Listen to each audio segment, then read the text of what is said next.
کلمے کی تیسری قسم حرف ہے۔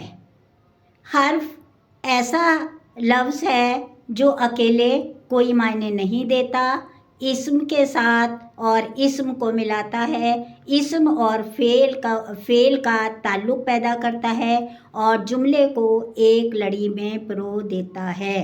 مثال کے طور پر اس کے اکیلے کوئی معنی نہیں ہوتے، نامقصد ہوتا ہے۔ مثلاً طلحہ نے فیصل آباد سے اسلام آباد تک کا سفر کیا۔ اس جملے میں ہمیں بات سمجھ میں آ گئی اور ہمارا مقصد ہم نے بیان کر دیا ہے۔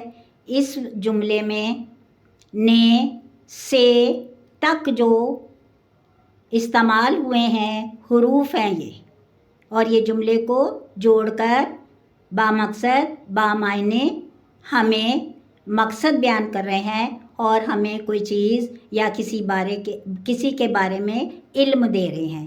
جب ہمیں جملے کو جوڑ کر کا، نے، کی، کے کو استعمال کرتے ہوئے کوئی بات سمجھ میں آ جائے اور ہمارا جملہ ایک لڑی میں مکمل ہو جائے تو ہم اسے حرف کہتے ہیں۔ میرے اردو گرامر ایجوکیشن چینل کو آپ سبسکرائب کریں، لائک کریں، کمنٹ کریں اور شکریہ کا موقع دیں۔